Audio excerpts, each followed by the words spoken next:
Si tu veux apprendre ta religion correctement, viens me rejoindre sur mon nouveau site internet i-islami.com.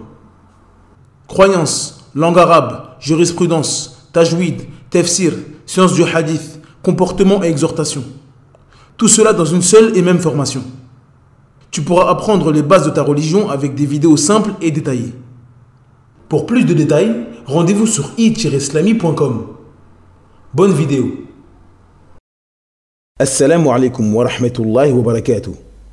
Dans cette nouvelle vidéo, nous allons définir ensemble la période de viduité et la reprise du mariage. Al-idda wa ruj'a.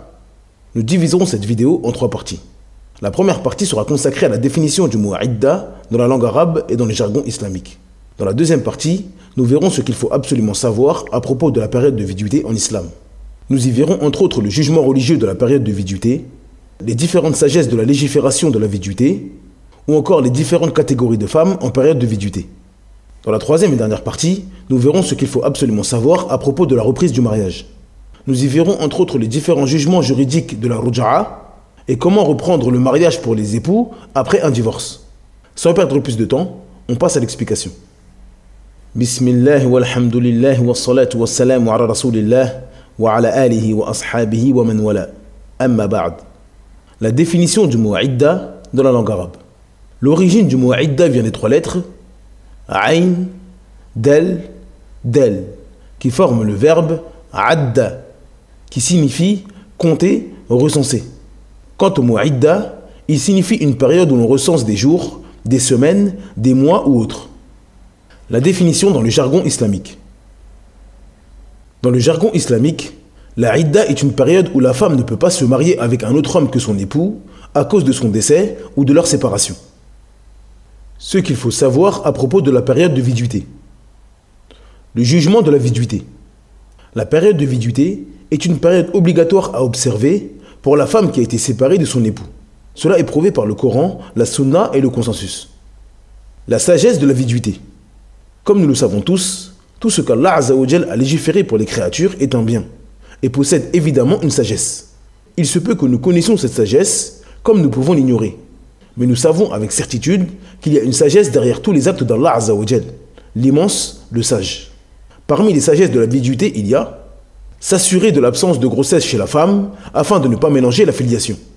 La possibilité à l'époux de reprendre son épouse durant cette période s'il regrette le fait de l'avoir divorcée.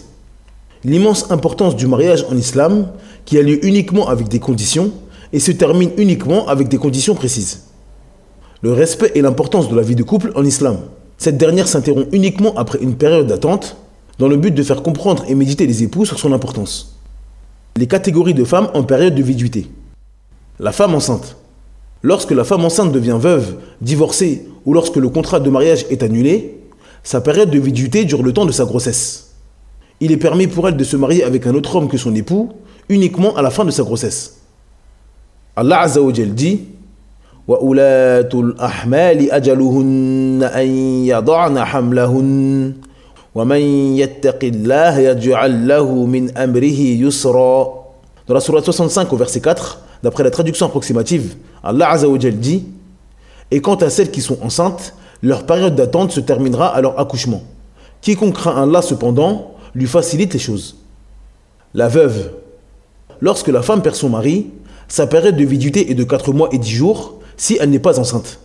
Si elle est enceinte, sa période de viduité dure jusqu'à son accouchement, comme nous l'avons dit précédemment. Allah Azza wa Jal dit وَالَّذِينَ يُتَوَفَّوْنَ مِنْكُمْ وَيَذَرُونَ أَزْوَاجًا يَتَرَبَّصْنَ بِأَنفُسِهِنَّ 4 أشهر وعشرا فإذا بلغن أجلهن فلا جناح عليكم فيما فعلن في أنفسهن بالمعروف والله بما تعملون خبير.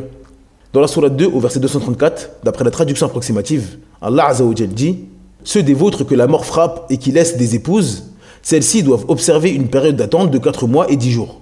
Passé ce délai, on ne vous reproche pas la façon dont elles disposeront d'elles-mêmes d'une manière convenable. Allah est parfaitement connaisseur de ce que vous faites. La femme divorcée qui n'est pas enceinte et qui a des menstrues. Celle qui est divorcée par son époux doit observer 3 périodes de menstrues complètes. Elle pourra se remarier lorsqu'elle se sera purifiée de son 3e cycle menstruel. Allah Azza wa Jal dit وَالْمُطَلَّقَاتُ يَتَرَبَّصْنَ بِأَنفُسِهِنَّ ثَلَاثَةَ قُرُوءٍ. Dans la sourate 2, verset 228, d'après la traduction approximative, Allah Azza wa Jal dit « Et les femmes divorcées doivent observer un délai d'attente de 3 menstrues. » L'annulation du mariage de la femme qui a ses menstrues. La femme qui a demandé l'annulation du contrat de mariage à son mari possède une période de viduité d'une seule menstrue. A noter que certains savants n'ont pas fait la différence entre l'annulation du contrat de mariage et le divorce, et voient que la période de viduité de l'annulation du mariage est également de 3 menstrues. La séparation de celle qui n'a pas de menstrues. La période de viduité de la femme qui est séparée de son époux alors qu'elle n'a pas ses menstrues doit observer une période de 3 mois lunaires complets. Allah Azza wa Jal dit وَاللَّائِي يَئِسْنَ مِنَ الْمَحِيضِ مِنَ النِّسَائِكُمْ إِنِ ارْتَبْتُمْ فَعِدَّتُهُنَّ 3 أشهر. Dans la sourate 65 au verset 4, d'après la traduction approximative, Allah Azza wa Jal dit si vous avez des doutes à propos de la période d'attente de vos femmes qui n'espèrent plus avoir de règles, leur délai est de 3 mois. Celle qui a une interruption de menstrues. Il s'agit de la femme qui voit ses menstrues s'interrompre pour une cause qui est autre que celle de la ménopause. Cette femme ne sort pas de 2 situations. Lorsque la cause de l'interruption est connue. Il s'agit de la femme qui a une interruption de menstrues à cause d'une chose connue de sa part comme l'allaitement. Dans ce cas-là, on attend que la cause disparaisse et que les menstrues reviennent pour comptabiliser les 3 cycles menstruels. Elle sera donc en période de viduité durant toute cette période, lorsque la cause est inconnue. Dans ce cas-là, sa période de viduité est de 12 mois, 9 mois qui correspondent à une période de grossesse et 3 mois qui correspondent à la période de viduité de la femme qui n'a pas ses menstrues. L'époux disparu. Il s'agit de la femme dont l'époux est porté disparu. On ne sait pas s'il est en vie ou mort. Dans ce cas-là, elle doit attendre le retour de son époux, sauf si cela devient trop éprouvant pour elle. Si l'épreuve est trop difficile pour elle, elle doit se diriger vers le juge musulman qui prendra la décision de la séparer de son époux ou non. Les dépenses et le logement durant la viduité. Il n'y a pas de divergence entre les savants concernant le fait que celui qui divorce son épouse 1 ou 2 fois doit obligatoirement la loger, la nourrir et la vêtir. Durant cette période, elle n'a toujours pas véritablement cessé d'être sa femme, car il peut la reprendre quand il le souhaite. Donc les obligations qu'il a envers elle ne tombent pas. Les savants ont divergé concernant la femme qui a été divorcée 3 fois par son époux. Certains ont dit qu'il est obligatoire pour l'époux de la loger et de dépenser pour elle.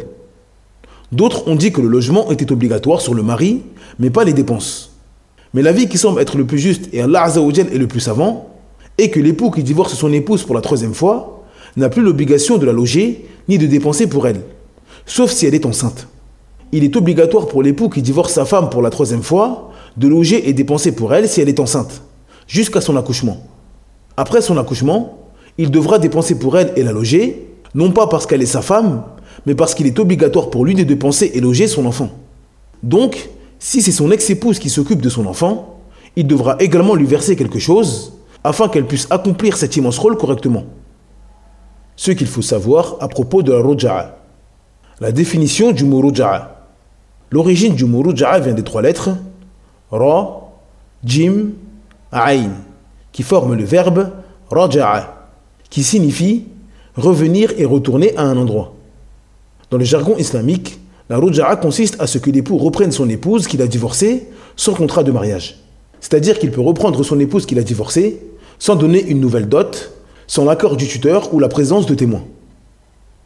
La ruja'a n'a lieu que pendant la période de viduité. Comme nous l'avons dit précédemment, la ruja'a permet à l'époux de reprendre sa femme sans un nouveau contrat de mariage. Il a donc la possibilité de faire cela uniquement durant la période de viduité. Lorsque la période de viduité de la femme se termine, il n'est plus possible pour l'homme de reprendre sa femme quand il le souhaite. Ibn Hazm rahimahullah a dit « Les savants sont unanimes pour dire que s'il n'y a pas de ruja'a avant la fin de la viduité, celle-ci n'est plus possible. » Fin de citation. La ruja'a n'a lieu qu'avec celle avec qui l'époux a eu un rapport. Si l'époux divorce son épouse et qu'il n'a pas eu de rapport avec elle, il n'y a pas de ruja'a pour lui. Car la femme avec qui l'homme n'a pas consommé n'a pas de période de viduité. Et comme nous l'avons dit précédemment, la ruja'a n'a lieu que dans la période de viduité. Al-Marwazi rahimahullah a dit « Les gens de science sont unanimes pour dire que si l'homme divorce son épouse alors qu'il n'a pas consommé le mariage, elle est libre. Il n'a pas de ruja'a et elle n'a pas de viduité. » Fin de citation. La connaissance de la femme n'est pas une condition dans la ruja'a. Comme nous l'avons dit précédemment, Il est permis à l'époux de reprendre son épouse quand il le souhaite durant la période de viduité. Il n'est pas conditionné que la femme soit au courant pour que la reprise du mariage soit effective. Exemple, un homme s'est disputé avec sa femme et a prononcé le divorce. Une semaine plus tard, l'époux regrette ses paroles et met l'intention de retourner avec sa femme en disant « Je souhaite retourner avec elle ». Au moment où il a prononcé cette parole, elle redevient automatiquement sa femme. Sa connaissance de cela ou son approbation ne sont pas des conditions pour que la reprise du mariage soit effective. L'imam As-San'ani rahimahullah a dit « Il y a consensus des savants pour dire que la ruj'a est valide même si la femme n'en a pas eu connaissance. » Fin de citation. A noter que certains savants ont conditionné à l'homme qui reprend son épouse sans sa connaissance d'avoir des témoins.